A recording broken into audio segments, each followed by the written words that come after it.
Assalamualaikum warahmatullahi wabarakatuh. Tribuners, bertemu lagi bersama saya Yoso Mulyawan, pemimpin redaksi Tribun Jambi dalam acara podcast Tribun Jambi. Tribuners, hari ini saya bertemu dua orang yang spesial di Kabupaten Tebo. Jadi saya hari ini melawat ke Kabupaten Tebo. Nah, beliau ini baru saja terpilih dan dilantik sebagai Bupati dan Wakil Bupati Tebo. Sebelah kiri saya ada Pak Agus Rubianto, Bupati Tebo. Waalaikumsalam. Apa kabar Pak Bupati? Alhamdulillah sehat. Alhamdulillah ya. Sebelah kanan saya ada Pak Wakil Bupati, Pak Nazar Effendi. Waalaikumsalam. Sehat Pak Nazar ya? Alhamdulillah. Alhamdulillah. Nah, Tribuners, saya ingin berbincang-bincang dengan Pak Agus dan juga Pak Nazar sebagai pimpinan di Kabupaten Tebo. Beliau baru dilantik dan kita pengen tahu apa yang ingin beliau lakukan di Kabupaten Tebo 5 tahun ke depan. Tribuners, di Kabupaten Tebo, Pak Agus dan Pak Nazar ini punya tagline Tebo Maju. Ya, Pak Agus betul ya? Ya, betul. Pak Nazar ya, Tebo Maju. Nah, kira-kira apa nih Pak Agus yang melandasi kita bikin tagline Tebo Maju? Dan kira-kira ketika mau mencalonkan diri kemarin, kita pengen ngapain sih di Kabupaten Tebo? Dan kita melihat Kabupaten Tebo ini seperti apa? Silakan. Ya, terima kasih. Assalamualaikum warahmatullahi wabarakatuh. Waalaikumsalam. Salam Om Swastiastu, Namo Buddhaya, salam kebajikan. Pada kesempatan yang berbahagia ini, alhamdulillah dapat kunjungan tamu dari Jambi, tentunya dari Kota Jambi, pimpinan redaksi dari Tribun. Dan pada pagi hari ini kita sarapan bareng, ngopi bareng, dan tentunya didampingi dengan Pak Wakil Bupati Tebo, Pak Nazar Effendi. Suasananya santai, Pak Bupati ya? Suasana santai, kita bisa ngobrol sambil ngopi. Tentunya pada kesempatan ini juga, ketika kita maju kemarin dalam hajatan pilkada di Kabupaten Tebo, kita mengusung tagline Tebo Maju. Dalam artian Tebo Maju ini kita harus maju dalam segala bidang. Yang pertama mengenai dari bidang pendidikan, sumber daya manusia yang ada di Kabupaten Tebo ini supaya lebih baik dan lebih maju ke depannya. Dari segi kesehatan juga harus lebih maju juga mengenai kesehatan, dan juga infrastruktur jalan, karena di Kabupaten Tebo ini masih sangat banyak dibutuhkan pembangunan jalan-jalan yang ada di Kabupaten Tebo, karena wilayah kita sangat luas, nomor 2 seprovinsi Jambi, terluas di Provinsi Jambi. Jadi masih perlu banyak lagi pembangunan infrastruktur yang harus kita bangun, karena baru kita juga Kabupaten Pemekaran. Tentunya pembangunan ini yang diharapkan oleh masyarakat untuk menunjang ekonomi di masyarakat. Jadi beberapa program baik dari peningkatan sumber daya manusia tadi, pendidikan, dan juga dari pelayanan publik untuk pelayanan KTP, KK, dan juga dari Dinas Kesehatan, pelayanan dokter masuk dusun ini sudah berjalan di setiap kecamatan, setiap dusun. Dokter-dokter yang ada di Puskesmas sudah turun ke dusun-dusun. Jadi ada pengobatan kita, pengobatan gratis. Jadi setiap dokter dusun yang masuk ke dusun-dusun, bukan desa tapi masuk ke dusun-dusun, setiap dusun yang ada di Kabupaten Tebo ini, dokter dan perawat maupun bidan ini turun ke dusun-dusun untuk melakukan pengobatan, cek kesehatan gratis. Jadi dengan syarat KTP Kabupaten Tebo. Bagi warga masyarakat yang memiliki KTP Kabupaten Tebo, ketika ada dokter masuk ke dusun, mereka bisa cek kesehatan maupun pengobatan secara gratis, dan obat kita berikan secara gratis. Dan juga untuk pelayanan KTP, KK juga ini juga sudah di tahap mulai berjalan. Kita bagaimana pelayanan KTP ini tidak perlu lagi datang ke kota kabupaten untuk membuat KTP, KK atau surat pindah. Cukup di kecamatan maupun desa. Kita sudah sampai ke desa, tapi belum semua desa karena terkendala jaringan.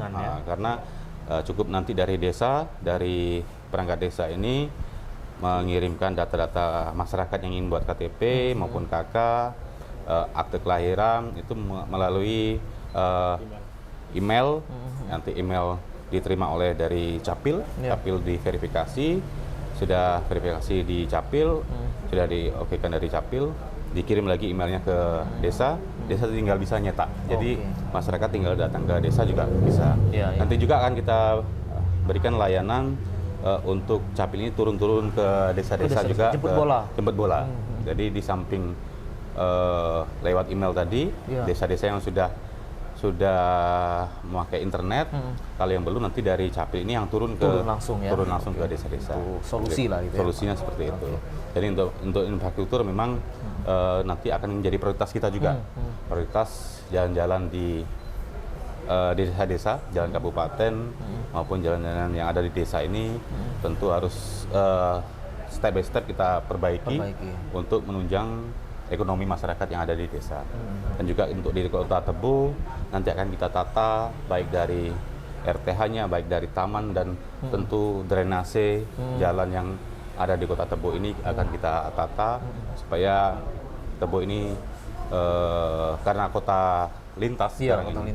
Jadi supaya masyarakat atau warga yang melintasi Tebo ini bisa singgah melihat potensi-potensi yang ada di Tebo.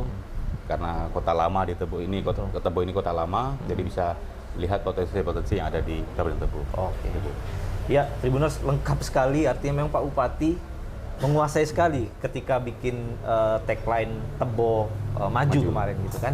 Nah, tapi sebelum ke Pak Wabub, Pak Bupati ketika bikin tagline Jambi Maju tadi, Tebo Maju ya, Jambi. Tebo Maju tadi, melihat Kabupaten Tebo tadinya seperti apa, Pak Bupati? Ya, kita melihat Kabupaten Tebo ini setelah pemekaran dari tahun 99-2000 dari Kabupaten Bungo tentunya masih jauh tertinggal. Dengan sudah berapa bupati, ada 2 bupati definitif, baik dari zaman almarhum Pak Majid Muas kemarin 2 periode, dan juga Pak Sukandar 2 periode. Kita lanjutkan pembangunan itu yang ada di Kabupaten Tebo ini, yang sudah tertata, yang sudah baik kita lanjutkan, yang belum baik kita perbaiki supaya lebih baik lagi. Memang tidak semudah membangun Kabupaten Tebo ini, tidak semudah membalikkan telapak tangan, karena dengan luas nomor 2 Provinsi Jambi ini, jalan-jalan kabupaten juga masih banyak yang belum terbangun. Tentunya butuh support baik dari pemerintah pusat maupun pemerintah provinsi, karena kita juga banyak jalan-jalan yang statusnya jalan provinsi. Jalan nasional, jalan provinsi. Kalau jalan nasional, alhamdulillah sudah terbangun di Simpang Niam itu sampai ke Merlung sudah terbangun. Jalan nasional yang ada di Kota Tebo juga alhamdulillah sudah terbangun. Tinggal dari provinsi ini, dari ada 3 jalan provinsi yang ada di Kabupaten Tebo, baik dari Jalan Padang Lamo sampai perbatasan Sumbar Mas Raya, itu kurang lebih 110 kilo. 110 kilo. Yang pertama. Ini yang pertama. Kedua. Karena jalan ini juga akses utama 6 kecamatan. 6 kecamatan yang akses utama 6 kecamatan di Kabupaten Tebo ini dari 12 kecamatan. Cukup banyak, setengahnya itu. Setengahnya masuk di Padang Lamo ini. Dari Serai Serumpun, Tebo Tengah, Sumai, Tebo Ulu, Tujuh Koto Ilir. Ini dilalui 6 kecamatan ini. Artinya memang butuh prioritas. Butuh prioritas. Dan juga yang kedua, Jalan Simpang Lokpon Simpang Somel. Ini juga menghubungkan dari Tebo Ulu, dari Rimbu Bujang, Rimbu Ulu untuk baik ke Tebonya sendiri maupun ke perbatasan Bungo. Dan juga yang selanjutnya dari Simpang Betung Bedarah sampai ke Muara Tabir. Ini juga jalan provinsi. Ini juga butuh perhatian karena itu juga menghubungkan dengan Kuamang Kuning, dengan Kabupaten Tengah, Kabupaten Kuamang Kuning dan juga Kabupaten Merangin. Jadi ada 3 kabupaten yang nantinya kalau ketika jalan provinsi ini bagus, jadi bisa menghubungkan 3 kabupaten ini untuk Tebo, Merangin, Bungo. Ya. Jadi itu dari Kuamang Kuning mau ke Jambi bisa lewat akses itu. Dari Tabir Selatan itu juga ketika mau ke Jambi juga bisa lewat situ juga, atau mau ke Tebo, dari Tebo mau ke Kuamang Kuning, mau ke Merangin bisa lewat akses itu. Pak Wabub, silakan menambahkan soal Tebo Maju. Silakan Pak Wabub. Iya, terima kasih. Tebo maju itu memang kita harus maju gitu. Jadi kami kan visi kami kemarin adalah Tebo cerdas, sehat dan sejahtera. Apa yang disampaikan Pak Bupati tadi udah sangat tepat karena kita pingin pendidikannya maju yang diwakili dengan kecerdasan tadi, kesehatan juga maju, dan kesehatan ini juga ada beberapa program prioritas sebenarnya kita lakukan dan sudah berjalan. Apa yang disampaikan Pak Bupati tadi, ada dokter masuk dusun dan alhamdulillah ini respon sangat bagus. Tinggal lagi nanti kita yang terdekat PR itu bagaimana masyarakat kita ini kepesertaan BPJS-nya menuju 100%. Nah, ini PR kami ini. Terus masalah kesejahteraan juga tentu bagaimana kami melihat potensi Tebo ini kan sangat besar. Khususnya di sektor pertanian, subsektornya perkebunan. Jadi basisnya memang sawit dan karet. Dan tentunya bagaimana kami menjaga pendapatan per kapita masyarakat kita tiap tahun meningkat. Kami berpikir sekarang dengan Pak Bupati jangan sampai kita hanya menyediakan bahan mentah ini. Kita berupaya bagaimana produk dari Tebo ini tidak lagi berbentuk CPO, tetapi CPO itu sudah berbentuk bahan jadi yang tentunya nilai tambahnya akan meningkat. Karena hampir 65% perekonomian Tebo itu sumbernya adalah perkebunan. Ya. Itu mungkin tambah. Oke, berarti Tebo maju, cerdas, sehat dan sejahtera. Oke. Mungkin kita bahas cerdas nih, ya, pendidikan artinya kan. Nah, bagaimana kita melihat biasanya kan di satu daerah itu ada kampus lokalnya atau boleh juga anak-anak mudanya kuliah keluar. Nah, ini gimana nih melihat ini ada pendidikan di lokalnya atau bisa keluar, misalkan Pemda biasanya ada beasiswa dan sebagainya. Silakan Pak Bupati. Ya, untuk cerdasnya kita pertama fasilitas sekolahan kita perbaiki. Baik dari tingkat PAUD, TK, SD, dan SMP. Ini yang menjadi tanggung jawab pemerintah kabupaten. Fasilitas pendidikan kita perbaiki dan juga mutu guru juga kita tingkatkan. Baik nanti guru-guru yang baiknya yang sudah negeri maupun yang P3K, maupun ada yang guru yang belum keterima P3K ini juga. Ketika untuk meningkatkan potensi guru ini, kita berikan juga nanti beasiswa bagi guru ASN maupun non ASN akan kita berikan beasiswa ketika guru-guru ini ingin meningkatkan kualitas kapasitasnya pendidiknya. Jadi gurunya dulu juga, dari guru dulu supaya kalau gurunya sudah memiliki kapasitas yang tentunya yang lebih, otomatis muridnya juga akan lebih mengikuti. Dan juga ketika untuk beasiswa, kita juga akan memberikan beasiswa baik dari siswa-siswi yang ingin melanjutkan ke universitas, baik yang di lokal maupun di luar Kabupaten Tebo, akan kita berikan beasiswa untuk siswa-siswi yang ada di Kabupaten Tebo untuk meningkatkan sumber daya manusia yang ada di Kabupaten Tebo ini. Jadi memang nanti akan kita berikan tidak hanya untuk siswa-siswi saja untuk kita berikan beasiswa, tetapi tenaga pendidik juga akan kita berikan beasiswa. Kita tidak melihat itu dari negeri maupun swasta, guru swasta pun juga akan kita berikan beasiswa. Oke. Nah, ini tadi cerdas, kemudian sehat tadi ya Pak Obup ya. Sehat ini seperti apa? Tadi ada program ini sangat menarik, dokter masuk ke dusun-dusun ya. Itu mungkin ada berapa dokter kah atau sudah masuk ke semua dusun atau seperti apa Pak Bupati? Kita dokter masuk dusun ini baru berjalan 2 minggu sebelum Lebaran kemarin, mulai puasa itu total kunjungan dari 2 minggu yang sudah berjalan itu kurang lebih 7.000 warga yang terlayani. Dan ini nanti di dokter-dokter Puskesmas ini yang akan turun ke dusun-dusun. Sudah turun ke semua dusun atau baru sebagian? Ini baru sudah hampir setiap kecamatan sudah, tapi belum semua dusun terlayani belum. Tapi setiap kecamatan sudah berjalan. Sudah berjalan ya. Karena kita kan setiap dusun itu selalu dikunjungi. Tidak jauh dekatnya itu tetap dikunjungi. Ini dokternya ke kantor dusunnya atau di satu tempat warga datang atau seperti apa? Di dusun. Ada yang rumah warga, ada mungkin balai pertemuan di dusun itu. Jadi nanti dokter ini dari Puskesmas ini koordinasi dengan kepala desa, di mana di dusun, misalnya dusun A yang mau dikunjungi, tempatnya di mana, nanti diberitahukan ke warga dusun di di lingkungan dusun tersebut ada pengobatan gratis, cek kesehatan gratis. Jadi mereka yang menyiapkan tempat, jadi dokter ini nanti yang datang ke dusun-dusun. Jadi langsung turun ke lapangan ke dusun-dusun, maupun daerah terpencil pun akan dikunjungi. Jadi tidak hanya di lingkup kota kecamatan saja dengan desa-desa atau dusun-dusun yang dekat saja, tetapi di dusun-dusun yang terpencil pun akan dikunjungi oleh dokter-dokter masuk dusun ini.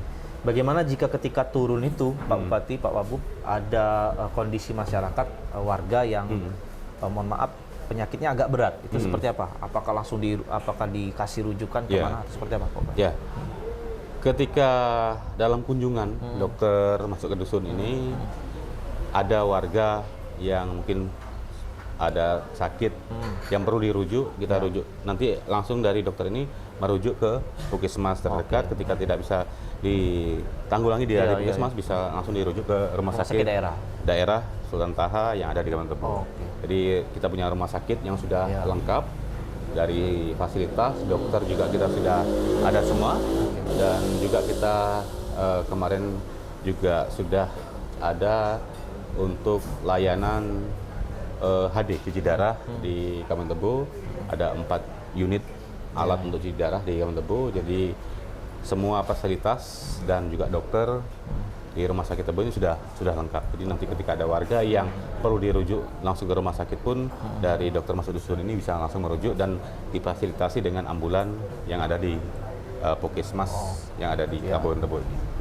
Pak Wabub, Pak Wabub mau menambahkan? Ya, jadi dasarnya dokter masuk dusun itu, pemikiran kita kemarin itu memang apa ini pertanyaan terakhir itu, bahwa tidak semua masyarakat punya akses untuk masuk ke fasilitas kesehatan. Jadi ada yang mungkin tidak mampu karena biaya dan sebagainya, atau tidak pernah bisa berkunjung ke puskesmas. Makanya dokter begitu berkunjung ke dusun, tahu orang sakit, dia harus bersedia merawat orang yang sakit tersebut. Itu tujuan awal dokter masuk dusun itu. Artinya kami kemarin memastikan semua warga Tebo dapat terlayani kesehatannya, baik yang mampu ke fasilitas kesehatan maupun yang tidak mampu. Nah, kalau kondisi gawat tadi, ya itulah tujuan dokter masuk dusun. Ketika kondisi gawat tidak tertangani dan harus segera dirujuk, dokter ini tahu langsung dirujuk ya. Dan alhamdulillah memang itu tujuan kita. Baik. Nah, Pak Bupati, Pak Wabub, cerdas, sehat, sejahtera. Nah, ini agak panjang nih kalau sejahtera nih kan. Biasanya kalau tadi potensinya sudah diungkap, pertanian, perkebunan gitu kan. Nah, biasanya ini kaitannya dengan infrastruktur lagi, kondisi infrastruktur. Itu sangat mempengaruhi bagaimana mobilitas untuk mengangkut hasil bumi, gitu kan. Tadi Pak Bupati sudah men-spill lah soal infrastruktur, bagaimana sangat luas sekali Kabupaten Tebo ini, dan masih ada jalan provinsi yang belum tuntas, kemudian jalan kabupaten juga ingin terus ditingkatkan kualitasnya. Nah, kemudian kita kaitkan dengan kondisi anggaran, biasanya masalah klasik infrastruktur nih Pak Bupati, Pak Wabub. Anggaran kan tidak mungkin semua langsung kita habiskan dalam setahun 2 tahun selesai jalan ini, biasanya akan bertahap. Ini seperti apa mengelola infrastruktur dengan kondisi anggaran yang ada? Seperti apa? Silakan Pak Bupati. Ya, itu yang saya sampaikan dari awal tadi. Kita juga butuh bantuan, butuh support dari pemerintah pusat terutama, baik melalui dana alokasi khusus untuk membangun jalan-jalan yang ada di Kabupaten Tebo ini, dan juga dari pemerintah provinsi maupun dari APBD sendiri. Dari APBD sendiri, pengelolaan tentu ada menjadi prioritas dulu, yang mana yang harus kita bangun untuk penghubung antar kecamatan, antar desa ke kecamatan, dan juga tentunya dari kecamatan ke kabupaten. Ini akan menjadi fokus kita, dan juga tidak terlepas juga jalan-jalan yang ada di desa-desa untuk menunjang perekonomian masyarakat yang ada di desa.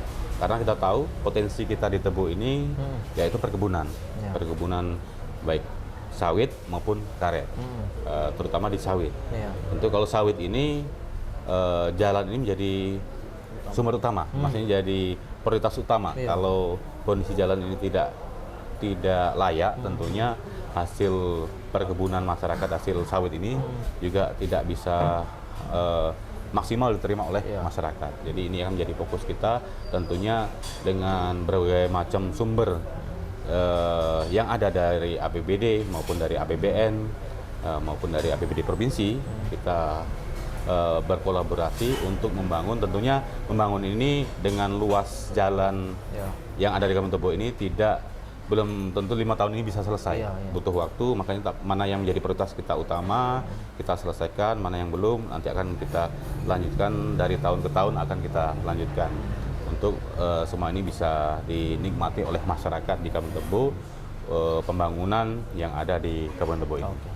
Sudah ada prioritas Pak Bupati untuk jalan di kabupaten sendiri untuk entah setahun atau 5 tahun ini akan berapa titik atau berapa kilo, sudah ada kira-kira pemikiran ke sana Pak Bupati? Kalau sudah ada, cuman karena tahun ini sebenarnya jalan kabupaten, ada berapa jalan kabupaten ini mendapat dana alokasi khusus DAK, dan ada dari DBH Sawit juga kita menerima anggaran untuk jalan dari DBH Sawit.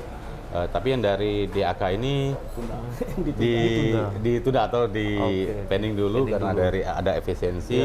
Itu jalan dari PAL 12 perkantoran ini ke Jalan 21 Rimbo Bujang itu mendapat anggaran kemarin alokasi sekitar 23 miliar dari DAK tadi. Dari DAK. Harusnya tahun ini tuh. Harusnya tahun ini masuk. Dan jalan kabupaten yang menghubungkan antara Kecamatan Rimbo Ulu dan Kecamatan Rimbo Bujang tinggal kurang lebih 1 kilo itu 1,5 kilo kemarin mendapat dana alokasi khusus, itu juga tertunda.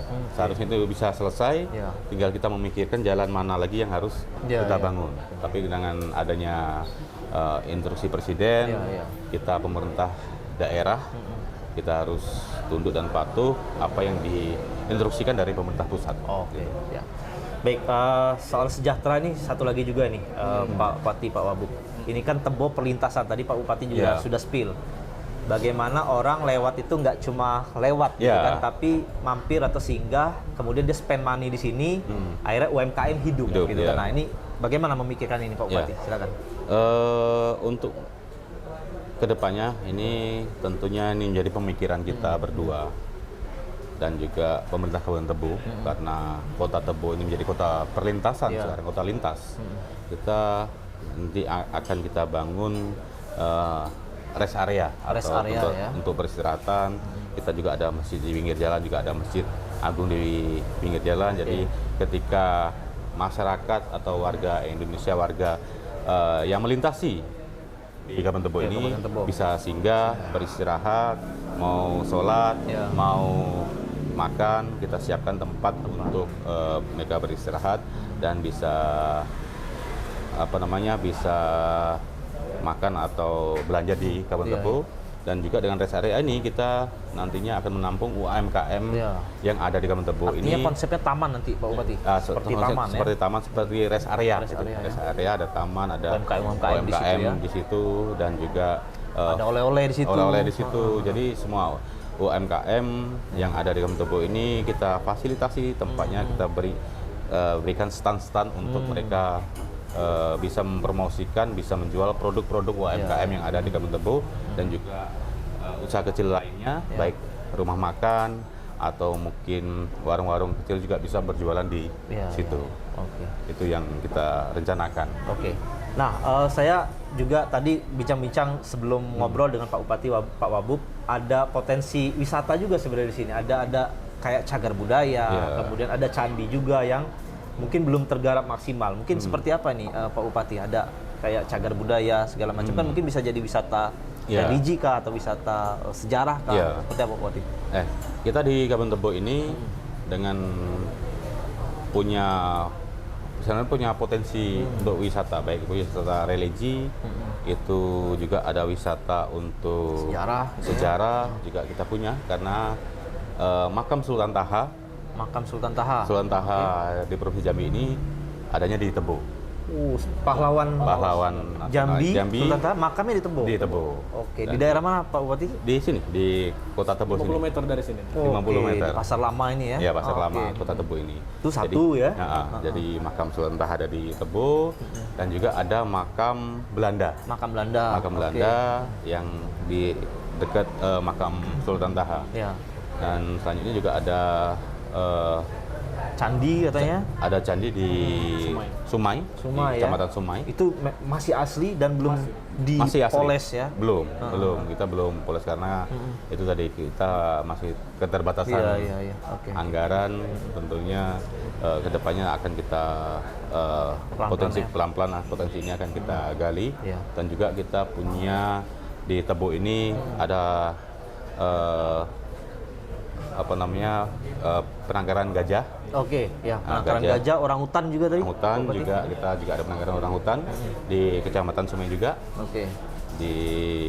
Cuman untuk gajah ini dikelola oleh Badan Konservasi ya. Konservasi. Kalau untuk orang hutan ada lembaga yang mengelola sendiri dari FJS Ya. dari Prancis yang ya. mengelola ini. Cuman ini memang kalau wisata untuk alamnya luar biasa karena pas di atas Bukit 30 yang untuk orang itu hutan.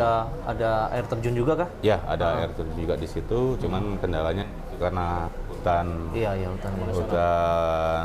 lindung kawasan, masuk ya. dalam kawasan.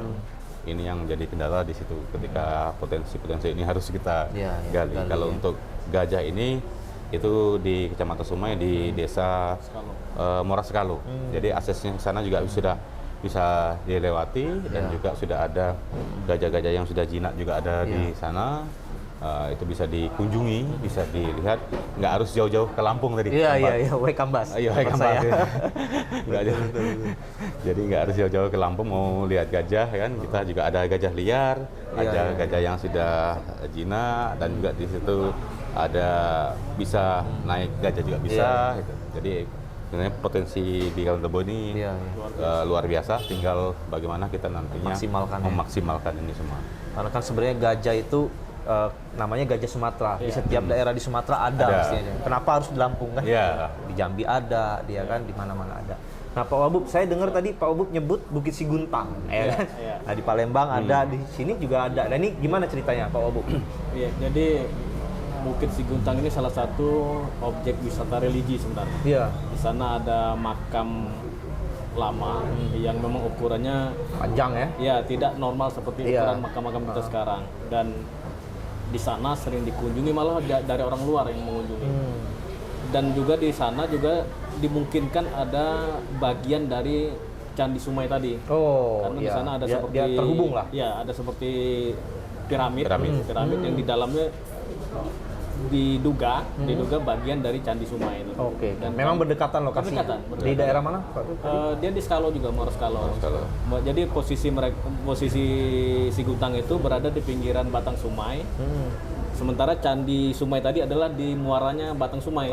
Jadi sungai itu ya. Sungai Sumai. Dan sekarang kawan-kawan di sana sedang menyusun paket wisata itu. Paket wisata menelusuri Batang Sumai, dan ini menarik. Kami nanti akan wisata susur sungai dia. Dan akan terhubung apa yang dikatakan Pak Bupati tadi sampai ke Gajah, sampai ke hulunya itu nanti disambung dengan jalur trail untuk ke penangkaran orang hutan. Jadi sepaket dia ya. Jadi kami berdua ya sangat sangat senang gitu dengan kondisi Tebo ini. Pertama, kita punya potensi Taman Nasional 2. Kita punya Taman Nasional. Ada Bukit 12, ada Bukit 30. Di dalamnya ada, kalau Bukit 12 suku anak dalam. Di Bukit 30 ada Talang Mama. Jadi sangat kaya Tebo ini. Tinggal nanti kami berdua memang berupaya mengemas dengan melibatkan anak-anak muda Tebo. Kita kemas ini sebuah potensi ini, jadi biar orang kenal Tebo itu bukan hanya kenal nama, tetapi isi dalam Tebo harus dikenal orang juga. Insya Allah nanti menuju bagaimana sejahtera masyarakat Tebo tadi. Jadi susur sungai, mampir ke candinya, ke makamnya, masuk ke gajah, ke orang hutan gitu ya. Oke. Menarik. Nah, tadi di spill juga soal gajah dan orang hutan. Ini kadang-kadang suka terjadi konflik ya kan? Konflik gajah, konflik kalau orang hutan saya belum terlalu banyak dengar ya. Mungkin keterbatasan informasi saya. Nah, melihat soal konflik gajah, kemudian juga pelestarian gajah dan orang hutan ini seperti apa, Pak Bupati? Tentunya di Kabupaten Tebo ini dengan adanya gajah dan juga ada masyarakat di Kabupaten Tebo ini sudah membuka lahan perkebunan yang tadinya ini menjadi akses gajah Jalur. setiap tahun, jalur Ya, jalur gajah. lintasan gajah. Tentunya ini tentunya juga mengganggu bagi jalur gajah itu sendiri. Iya, Tetapi betul. di dalam kawasan Bukit 30 ini ada lahan konservasi memang disiapkan untuk baik kebutuhan makan gajah sendiri, Iya. lintasan gajah juga sendiri. Ini dengan dinas terkait baik dari BKSDA juga kita koordinasi supaya bagaimana konflik antara gajah dengan manusia ini bisa Dihindari dihindari, lah ya. di minimal Artinya memang jalur yang ada itu dijaga, betul? dijaga kembali ya, dijaga, dan tentunya ini butuh kerjasama baik dari pemerintah Kabupaten Tebo sendiri dan juga dari pemerintah desa, Ya. yang warga yang ada di desa yang tentunya di di dekat kawasan Ya, konservasi itu sendiri untuk sama-sama menjaga kelestarian gajah ini. Oke. Jadi juga butuh kerjasama juga dengan BKSDA untuk melindungi satwa tentunya yang sudah hampir punah Iya, di betul. Sumatera ini. Jadi ini perlu kita lestarikan, perlu kita jaga gajah ini, dan juga kita juga bisa bagaimana menghindari konflik dengan manusia Indonesia. ya. Jadi nanti pendekatan perlu sosialisasi yang lebih Intens ya, intensif dengan lagi ke masyarakat ya. masyarakat. Jadi lintasan gajah ini bisa kita alihkan supaya tidak melintasi di kawasan perkebunan di masyarakat yang ada di sekitar lahan konservasi ini. Iya, Jadi untuk sama-sama saling menjaga dari pemerintah daerah maupun dari BKS sendiri untuk menjaga supaya bagaimana gajah ini tidak masuk dalam kebun masyarakat yang ada di sekitar kawasan tersebut. Oke. Baik, nah tadi juga disebut suku anak dalam, suku Talang Talang Mama, ya kan? Ada yang sudah mungkin punya KTP, ada yang mungkin belum, dan lain sebagainya, soal pelayanan sebagainya. Kira-kira Pak Bupati untuk memperhatikan suku Talang Mama, suku anak dalam di Kabupaten Tebo, seperti apa Pak Bupati? Ya, kita tidak membeda-bedakan baik dari suku anak dalam maupun dari suku Talang Mama dan masyarakat Kabupaten Tebo yang ada di Kabupaten Tebo sendiri. Jadi baik fasilitas untuk kependudukan dan juga kesehatan, pendidikan, kita juga sudah ada pendampingan ke suku anak dalam. Jadi ada pendamping ini mengajarkan untuk baca tulis, untuk belajar, dan juga ada bidan-bidan masuk desa ke suku anak dalam, ke Talang Mama juga kita ada. Ketika mereka sakit bisa berobat ke bidan desa, maupun ketika mau dirujuk ke rumah sakit juga sudah ada yang mau dirujuk ke rumah sakit. Sudah sebagian besar lah yang sudah mau berobat ke puskesmas maupun ke rumah sakit di Kabupaten Tebo ini. Dan semua tidak kita beda-bedakan, semua kita berikan yang sama, hak mereka, hak dari suku anak dalam maupun dari Talang Mama sendiri. Memang kalau untuk desa Talang Mama ini ya karena tempatnya di bawah Bukit 30 sebelum lokasi konservasi orang hutan.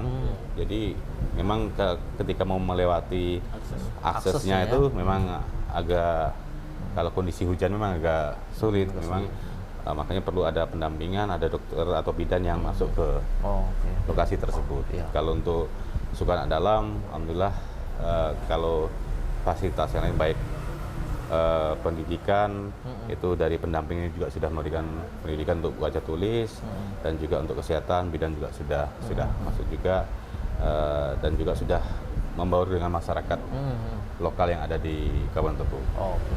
Nah, Pak Wabub silakan menambahi, terutama ini Pak Wabub soal kearifan lokalnya suku anak dalam, suku Talang Mama. Kita juga tentu pemerintah pasti mengintervensi dalam tanda petik untuk meningkatkan kualitas hidup mereka, tetapi juga mungkin ada sisi kearifan lokal yang juga perlu kita jaga juga. Silakan Pak Wabub menambahi.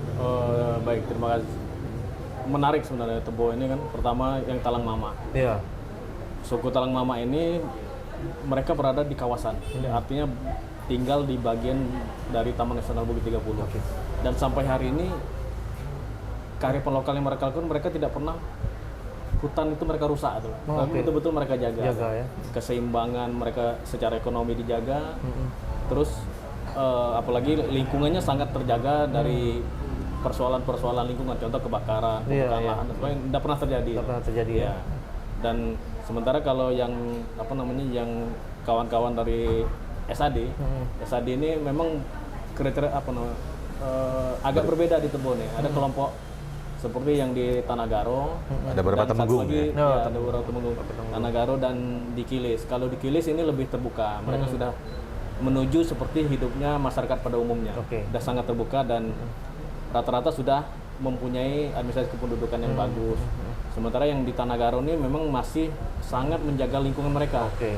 Dan kami pun mendorong itu, artinya kemarin mereka memang tidak di kawasan, tetapi tinggal di kawasan HGU yang lama tidak diurus. Iya. Nah, Tidur ya. mereka ingin mempertahankan budaya-budayanya. Kami dukung waktu itu. Kita bantu bibit jernang, bibit tanaman-tanaman hutan. Iya. Bahkan di tahun 2020 kita bikin pesta buah hutan di situ. Pesta buah hutan ya. Jadi buah-buah hutan panen di wilayah mereka seperti durian hutan, rambutan, kudu biawak dan sebagainya. Iya. Dan kami mendorong itu sebenarnya. Dan alhamdulillah tradisi dan apa yang mereka lakukan sampai hari ini terjaga di sana. Kami pun komunikasi sangat baik karena kelompok di Tanagaro ini memang sangat dekat dengan ada namanya waris di Tanagaro. Jadi komunikasi dengan masyarakat sekitar mereka sangat baik.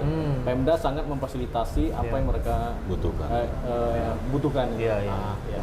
Artinya dengan gempuran katakanlah sawit itu kita masih menjaga juga Iya, batasan-batasan tanaman-tanaman tertentu. mereka yang Batasan tertentu kita harus jaga. Iya, betul. Dan di Tanagaro kita punya namanya waris pohon.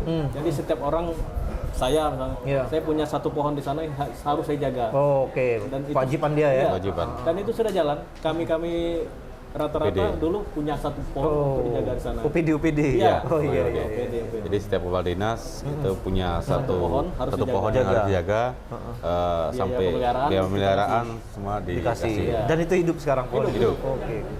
Malah terjaga sekarang. Iya, menarik sekali. Nah, Pak Bupati, ini kita, Pak Wabub, Tribuners, kita sudah bincang banyak sekali nih. Pendidikan, kesehatan, infrastruktur, Iya. pelayanan masyarakat, kemudian sampai ke kearifan lokal, suku Talamama, suku Anak Dalam, pelestarian gajah, tadi ada orang utan. Mungkin kita tidak punya waktu banyak lagi, Tribuners, dan kita menuju ke closing statement-nya Pak Bupati dan Pak Wabub. Bagaimana 5 tahun ini berjalannya mulus, terutama sekali keakraban dan keakuran Bupati dan Wabub. Saya lihat nongkrong bareng di sini kan. Nah ini biasanya klasik juga nih, kan Pak Bupati dan Pak Wabub di beberapa daerah juga ya setengah tahun, setahun, 2 tahun akrab, habis itu renggang. Nah kira-kira tipsnya apa nih menjaga kekompakannya nih, mulai dari Pak Wabub dulu, terakhir nanti Pak Bupati. Silakan Pak Wabub. Ya, alhamdulillah kami berdua, saya dengan Pak Bupati berangkat dari bukan perkawinan yang dipaksakan. Nah, ya. Kami berdua, Pak Bupati 15 tahun sudah di BRD, ya? legislatif, dan saya kenal beliau, alhamdulillah sebelum itu juga udah kenal, dan saya waktu itu di birokrasi dan sangat sering bekerja sama karena saya sebagian besar bekerja di bidang perencanaan dan keuangan, tentunya bagian dari TAPD yang selalu berkomunikasi intensif dengan legislatif. Alhamdulillah mengalir saja pertemanan, rasa kekeluargaan dan sebagainya. Dan mudah-mudahan kekhawatiran yang terjadi di dunia lain, Tebo insya Allah Aman. tidak akan terjadi. Karena bagaimanapun Tebo ini milik kita bersama. Semua kita pasti bertujuan bagaimana membawa masyarakat Tebo untuk maju ke depannya. Apalagi saya dan Pak Bupati mudah-mudahan chemistry-nya bukan hanya politik saja, tetapi luar lebih dari itu insya Allah sudah terjalin. Sudah terjalin. Sedikit lagi Pak Wabub, biasanya Pak Wabub ini ngurusin internal nih. Birokrasi di internal, Pak Bupati yang lebih ke luar gitu kan. Silakan Pak Wabub soal internalnya birokrasi. Iya, alhamdulillah karena pengalaman di birokrasi menjadi modal sendiri saya untuk mengurusi internal di Pemda. Dan dibantu oleh Pak Sekda juga dengan kawan-kawan OPD. Tentunya semua yang kami lakukan, pengawasan internal, terus penataan yang sifatnya administrasi, ini harus kami lakukan karena memang hal kecil-kecil ini jangan sampai membuat kepala bupati pusing. Jadi biarkan kita memikirkan tatanan rumah tangga. Kalau dalam rumah tangga anggap saja itu selesai ya. Ibu rumah tangganya menyelesaikan di dalam. Nanti Pak Bupati biar berpikir bagaimana membawa Kabupaten Tebo ini keluar lebih luas dan lebih maju lagi. Mudah-mudahan kekompakan ini terus kami jalin karena kita berupaya bekerja itu jangan formal, tetapi di mana saja kita bekerja. Bisa bekerja. Seperti hari ini juga. Ini kerja nih sebenarnya. Seperti ngopi, tetapi diskusi sangat banyak ini Pak. Terima kasih. Makasih Pak Wabub, Pak Nazar. Silakan Pak Agus, bagaimana nih menjaga keharmonisan kita untuk Tebo ke depan? Ya, terima kasih. Jadi kami berdua ini, itu tadi disampaikan Pak Wabub, kita berangkat maju sebagai kandidat calon bupati dan wakil bupati. Itu bukan didasari atas perkawinan politik atau ini tidak. Jadi kita sama-sama untuk ingin membuat Kabupaten Tebo ini lebih baik dan lebih maju ke depannya. Dan kemarin juga dari mulai partai pengusung dan partai pendukung, kita sama-sama berdiskusi, sama-sama menyampaikan program visi misi kita kepada partai politik. Dan memang benar apa yang disampaikan Pak Wabub tadi. Saya kenal dengan beliau kenal dengan saya tuh jauh sebelum ini. Ya? Jadi bukan ketika mau maju pilkada saja. Kenalan gitu. Baru kenalan, dijodohkan. Jadi belum tahu apa karakter, inisiatif kita semua. Ya intinya bagaimana kita sama-sama membangun Kabupaten Tebo ini, tentunya saling terbuka dan tentunya tidak ada kecurigaan di antara kita, karena tentunya 5 tahun ini waktu yang singkat, tidak waktu yang lama, waktu yang singkat. Bagaimana kita jangan sampai menyia-nyiakan 5 tahun ini untuk membangun Kabupaten Tebo. Nanti ketika pemimpinnya ini berkonflik, yang dirugikan masyarakat. Masyarakat jadi korban, padahal masyarakat sudah memberikan kepercayaan pada kami berdua untuk menyalurkan aspirasinya, menyalurkan apa menjadi harapan mereka, masyarakat ini yang ada di Kabupaten Tebo ini untuk membangun Kabupaten Tebo ini supaya lebih baik dan lebih maju.